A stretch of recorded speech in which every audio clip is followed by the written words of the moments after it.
ஜனநாயகன், வினோத் டைரக்ஷனில் பூஜா ஹெக்டே, மமிதா பைஜு மற்றும் பலர் நடித்த ஜனநாயகன் படம் எப்போ தான் ரிலீஸ் ஆகுதுன்னு பார்க்கலாம். கோர்ட்டுக்கு போனால் படம் ரிலீஸ் ஆக வாய்ப்பே கிடையாது. அப்படியே கோர்ட்டுக்கு போனாலும் படம் எலெக்ஷனுக்கு அப்புறம் தான் ரிலீஸ் ஆகும். அதனால் தயாரிப்பு நிறுவனம் கேஸை வித்ட்ரா பண்ணிட்டாங்க. சென்சாரில் ரிவைசிங் கமிட்டிக்கு அமைச்சிருக்காங்க. இராணுவ சிம்பிள் இருந்தனால தான் படம் சென்சார் தராமல் இருந்தாங்க.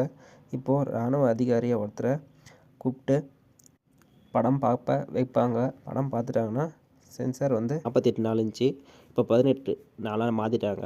அதனால் படம் சீக்கிரமாகவே சென்சார் பண்ணி பிப்ரவரி 19 அல்லது 20ஆம் தேதிக்குள்ளே படம் கண்டிப்பாக ரிலீஸ் ஆகும்.